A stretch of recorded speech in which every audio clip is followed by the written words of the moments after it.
and welcome.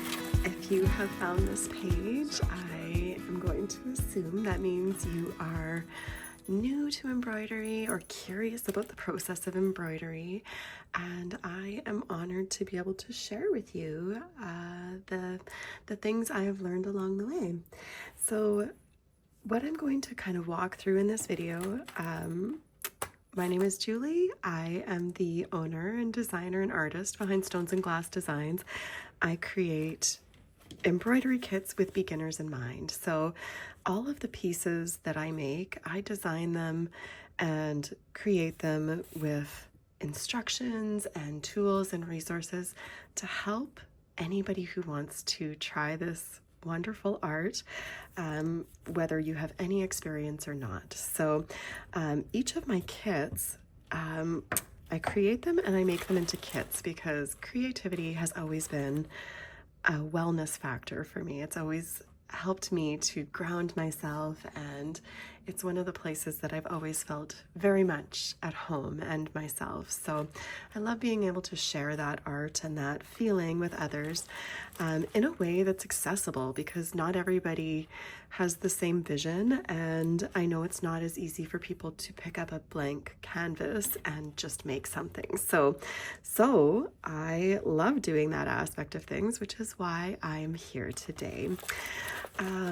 Okay, so what I want to show you, I sell a lot of my embroidery kits at markets and online and through Etsy. And I've recently had a few people say, like, can you walk us through even just the basics like threading a needle?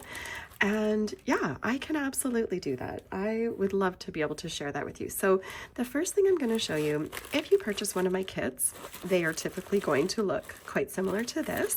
They all come in these organza bags, with our information is included on here.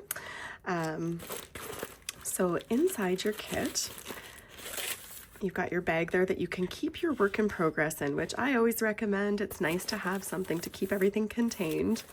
And your kit itself will have a cover page, which has a larger version of the image of the design you're going to create. So it gives you a little bit more detail on there. And then it'll tell you what's contained in your kit. So take a peek, make sure that everything that's said to be there is there. And then you can open up the package itself.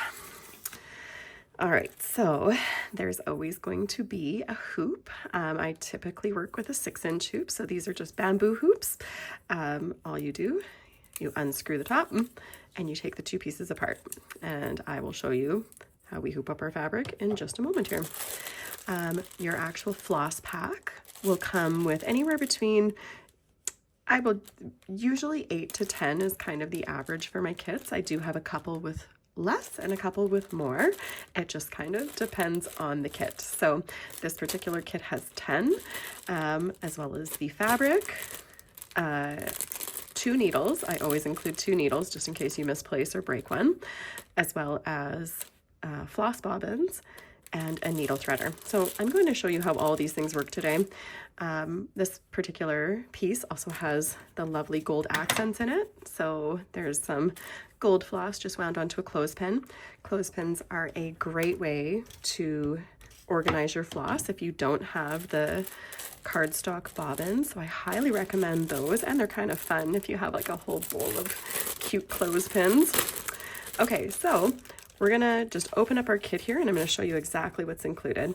In addition to the intro page, there will be the pattern page, which I don't actually include this in all of the kits. I do sometimes include a smaller version that you can enlarge if needed, but because we print our pattern onto the fabric, this is really just for your reference. So hang on to that because it will come in handy at times, especially when you're doing like on this particular piece, the honeycomb.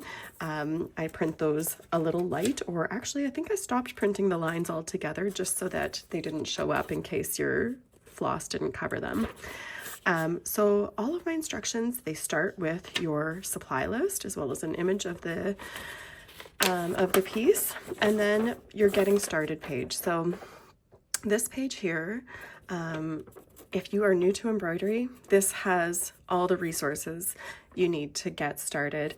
It also shows back when I created this piece originally, that was before I did printing on fabric. So you can see there, my picture in here is actually a hand-drawn one. So one of the things I teach you how to do as well with my beginner's guide to embroidery is different methods of pattern transfer. So say you were to buy one of my PDF patterns instead of a kit, then you would need to get your pattern onto the fabric itself. So there are a number of ways to do that.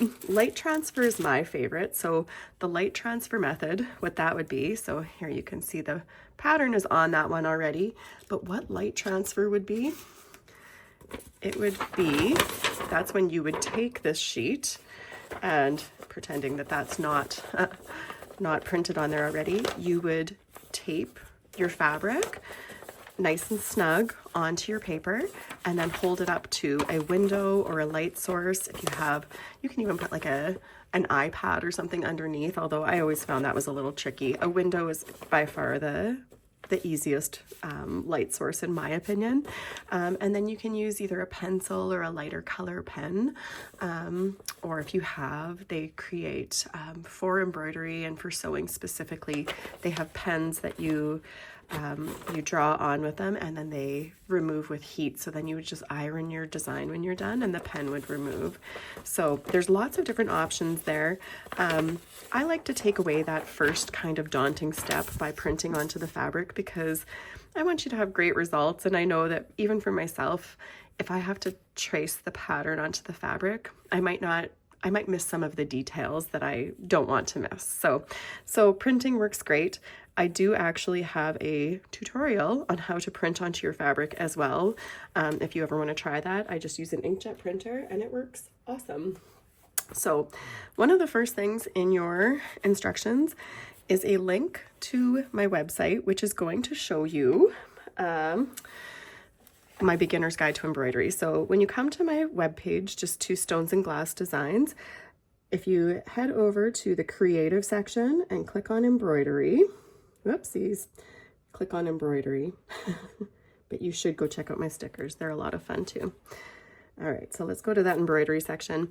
On this page here, as you scroll, you're gonna see some of my different designs. It has links to them on Etsy. I sell them both typically in kits as well as in PDFs. So if you have a lot of supplies already, you can just purchase the PDF and then the patterns and everything will all be ready for you to download. So that gives you some of those informations there. I don't actually have any workshops coming up, so I should probably update that. But then one of the other things that I offer here on my site, if you are brand new to embroidery and you don't have a kit, but you have always kind of been interested and want to give it a try, I have included this free little design and all the video tutorials on how to complete this design. So we've included a number of different stitches, the back stitch for the lettering, a satin stitch for the fill of the flower, some French knots here in the middle. We've used a stem stitch to create a little bit of pop on those stems there, a fishbone stitch, a lazy daisy stitch. So this tiny little piece has a lot of information packed into it, and all of the tutorials for it are included right here on my page, as well as tutorials for other types of stitches that we really like and that are a little bit out of the ordinary.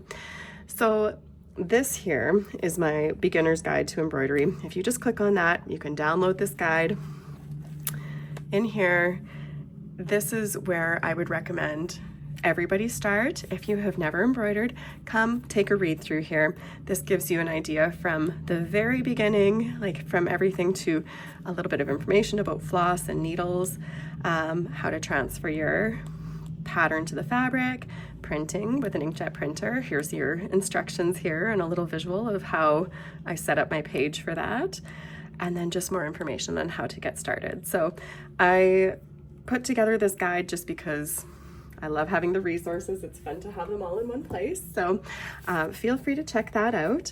And then as you check that out, you'll see the other things in your pattern will start to make a lot more sense. So each step will make more sense once you have kind of the terms and the lingo down and that sort of thing. So I do try and keep it really simple, and I probably over explain a lot more than I should, but I don't want you to ever feel lost or uncertain as to what you're doing. So okay, so you've opened your kit, you've got your pattern, your fabric. The first thing would be to wind your floss. So this may seem like a step that you're like, I don't need to do that. Trust me when I tell you, the winding of your floss will save you so many headaches when it comes to tangled floss and all of that later. So I highly recommend that step. Winding of floss is actually, again, it's one of these processes that if you've never done it, I'm just gonna show you how to do it with one. So I'm just gonna take my floss, I'm gonna pull the little paper off of here. Now, one of the things I always like to do, in case this is a color that I'm going to end up using a lot, I write this number onto my floss bobbin so that I know what floss that is, so that once, if I'm getting low on it or I run out of it and I'm working on a piece that has that, I can find it again based on that number. Okay, so I'm gonna take my floss and I'm gonna kind of just open it up. Like, you can kind of see where it's separated. I don't have it separated perfectly. That is okay. I'm gonna set these aside so we don't end up tangling them. And I'm just gonna set it on my surface like that. And I'm gonna find one of the ends. Okay, so these little floss bobbins, the way that we're gonna wind our floss is around this way. There's these little slits on them so that you can stick your floss into it and it holds it so that you don't have to worry about it falling off as you're trying to start winding. So just tuck one end in and then you are just going to wind. Now, this process, especially if you have 8 to 10 colors, it takes a little bit of time. Honestly, I don't mind it. I think it's one of those like tedious but like mindless things that, you know, if you've got a TV show on or some good music in the background or a good podcast or audiobook, I don't mind winding floss. The faster you go and the harder you pull on floss, you may notice that you get tangles. So I often like to recommend use this as a slowing down and meditative practice. I know we all want to like get to the good part, but the process in embroidery is the good part. All the process. That's what we're here for. So enjoy these little steps, even if they seem tedious. Enjoy them. This is one activity that will force you to slow down. And I think we need that in this day and age. So there we go. All wound up. Now on these little bobbins, you can just gently pop that open and tuck it in, and then they stay nicely contained. So that's all there is to winding floss. Again, like I said, save yourself hours and hours of headaches by winding the floss, because otherwise they really do get tangled. Like, floss is not expensive, but it's one of those things, if you don't have to waste it, why would you, right? Okay. So once you wound your floss, and granted, you can do whichever colors you want to do. Like, you could literally start one at a time with whichever floss you're going to use. Yeah, once you've wound your floss, then we get to the fun part. So I'm going to put the instructions aside. So now what we're going to do, we're going to put our fabric into the hoop. So like I said, you can just unscrew that to make sure those two pieces come apart. I like to just set my round one without the hardware down onto my surface. I place my fabric with my pattern facing up over top, and you want to center it as best as you can. It doesn't matter if it's not perfect, because we can adjust that once it's in here. And then take the piece with the hardware and just push it over top. Now, when you go to pick it up, it's not going to look super great yet. You are going to want to tighten this hardware. So just using one hand to hold on to that little nut there, you're going to just tighten that screw as pretty much as tight as you can with your fingers. And you'll notice, still not looking awesome. I always like to kind of like pull on my fabric, but as I'm pulling, one of the things to note, if you just pull your fabric, like if you pull it tight that way, you can pop your hoop off. So I always recommend hold nice and snug on one part of the hoop as you pull to make it nice and tight, and then tighten it again. And you'll find as you're working, you want to tighten up your fabric quite often. Like I would say I probably tighten my fabric between every thread that I'm working, or maybe even more. Depends on what I'm working on, because the tighter your fabric is, I don't know if you can hear that, it should sound like a drum. So once it sounds like a drum, I always tighten it a little more. Just keep on making it as snug as you can. And the key to doing this is you're going to get much nicer stitches. Your stitches will be more crisp and clean, and it's easier to work. Like if your fabric is kind of like floppy, it's harder to actually even pull your stitches. You're going to get puckering and things like that. So always be tightening your fabric. Keep it like a drum. Okay. All right. So our hoop is ready to go. Love it. I'm so excited. I love this piece. It's one of my favorites. We started it as a commission, which I don't typically do, because when somebody else asks me to make something, I struggle with that. I got to make it because I want to make it. So anyways, this was a commission piece though, and I had no problem making it. I loved it. It was so fun that I made a second one, which is why I still have a version of it. So, okay. So you got 2 needles with your kit. I'm going to just peel this off. This is just washi tape, so it shouldn't make your needle sticky. I'm just going to take one needle out. I'm going to stick the other one back on here and keep that in a safe place. I don't recommend placing needles. One of the things that I will show you, and I don't have one directly beside me, I will grab one.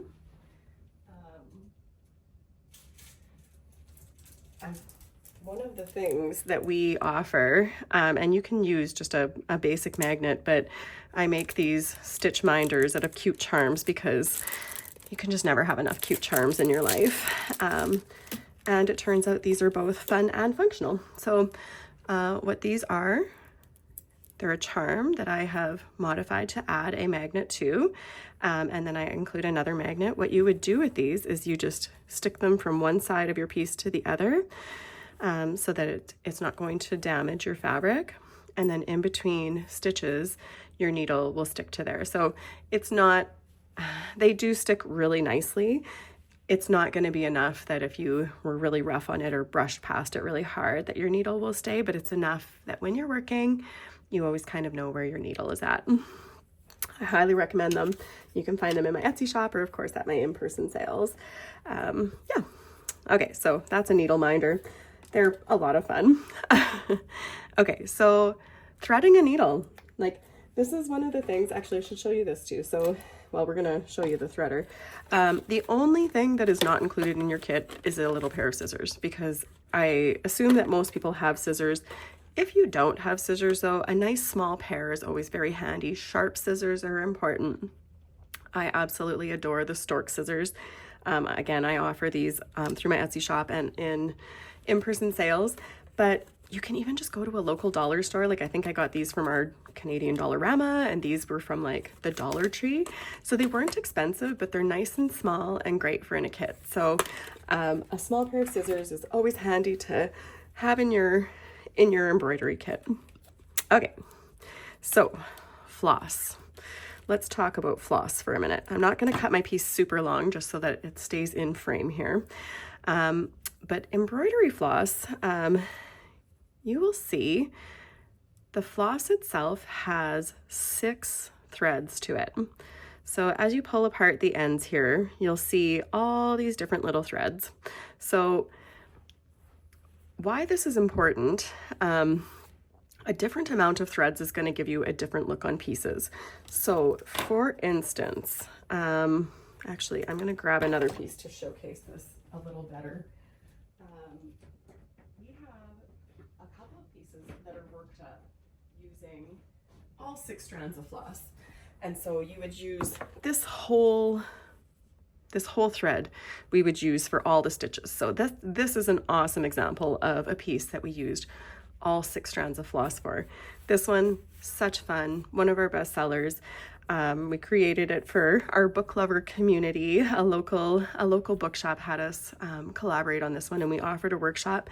My thought with this one is that book lovers probably would rather be reading, so I wanted to make it as a piece that would work up a little faster. So I used all 6 strands of floss. This one is a faster workup than some of our other pieces, and it gives it a little bit of a chunky charm. I kind of love it. Like, it's just a little bit different. So yeah, that one's worked up with all 6 strands. And then we have a piece like this that is incredibly detailed, and this was worked using 1 thread at a time. So the difference with that, where the book piece, we used the whole thing. Like, we would cut this off of our bobbin and we would use the whole thing.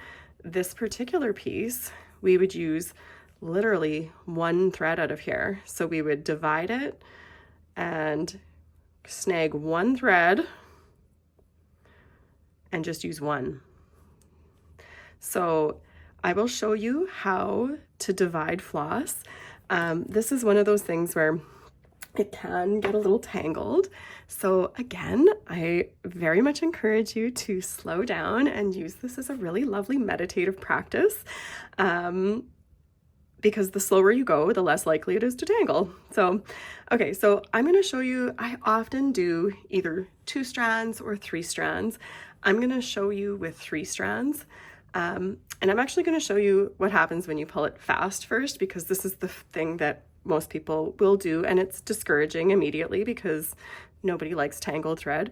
But if you have 3 strands and you just go to pull it, you end up with like this little knot in here, right?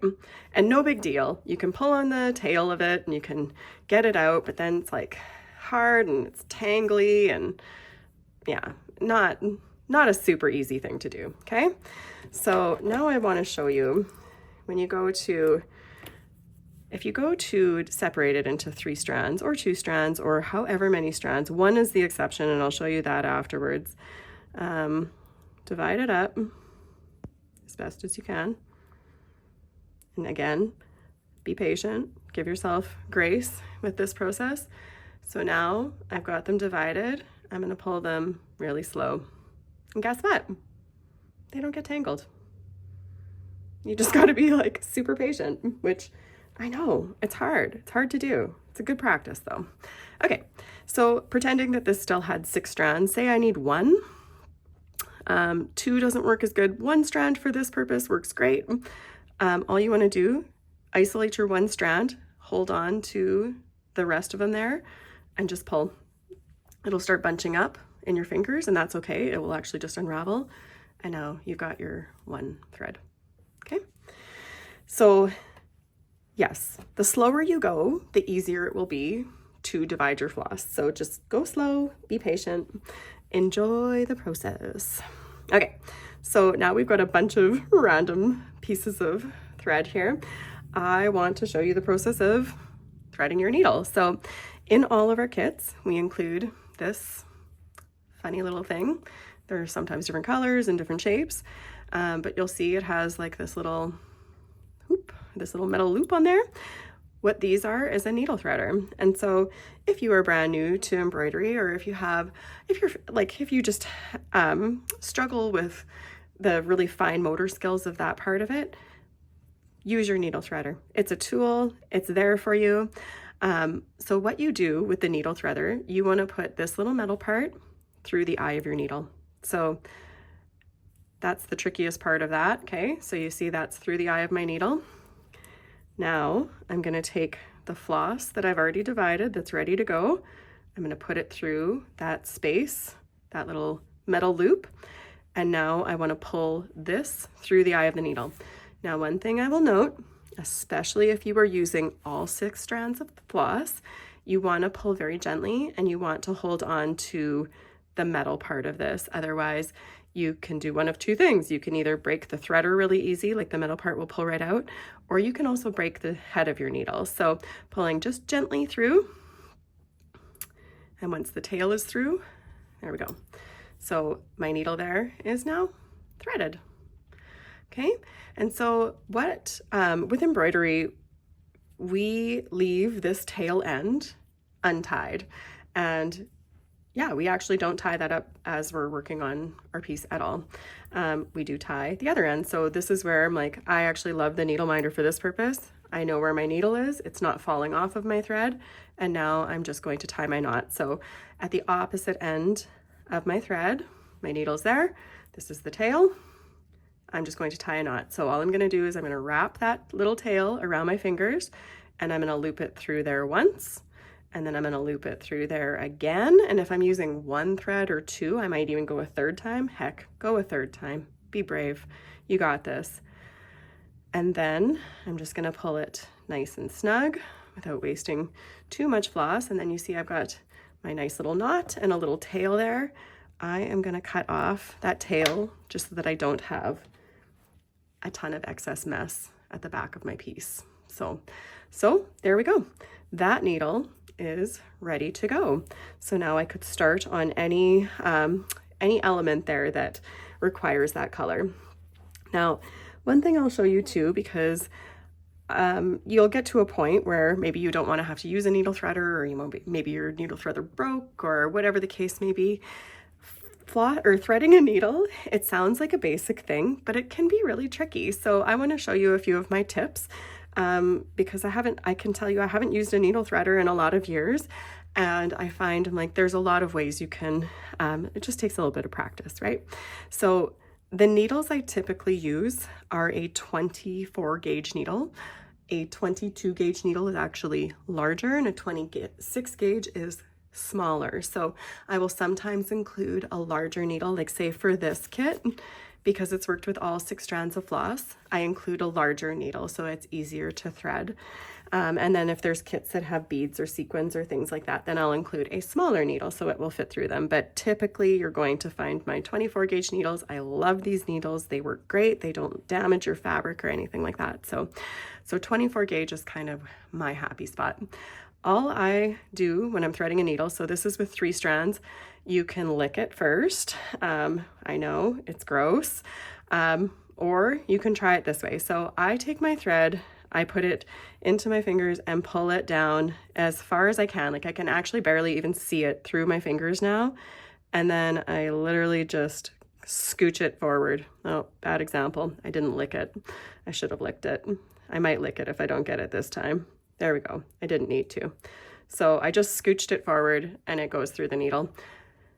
Again, it's a thing of practice. I know, like I've taught some online workshops before, and honestly, the needle threading sometimes is the hardest thing. But once you get it, you know, everything else is smooth sailing. So again, I'm going to show you this same method using all 6 strands to show you it can be done. So, oops, well, I missed one of them. So let's try it again. This is without licking it. If I licked it, it would probably work better, but I just want to show you, just squeeze that thread as tight as you can in between your fingers so that literally you can't even see the thread. Like if you started out here and you're trying to thread it, like good luck, hey? Yeah, but okay, so this time I've licked it just to show you the difference. Honestly, I think it'll work the same as it worked the first time. Yeah, there we go. So squeeze it tight, put your needle as close as you can, and then you're using kind of, I can't really explain the motion. It's like a forward motion to make that thread move. So do your best. You got this. And again, as I've mentioned already a few times, the practice of embroidery is to be relaxing and enjoyable. Our finished pieces are such a wonderful gift at the end, but the process is the thing. So slow down, enjoy, and allow yourself to just relax into it.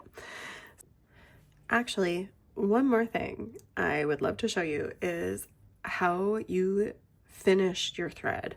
So let's say we have done our work. I'm going to just do a few rough stitches here. I'll do just a couple. This is just going to be a back stitch just to get us started so that we have something to finish off here in a moment.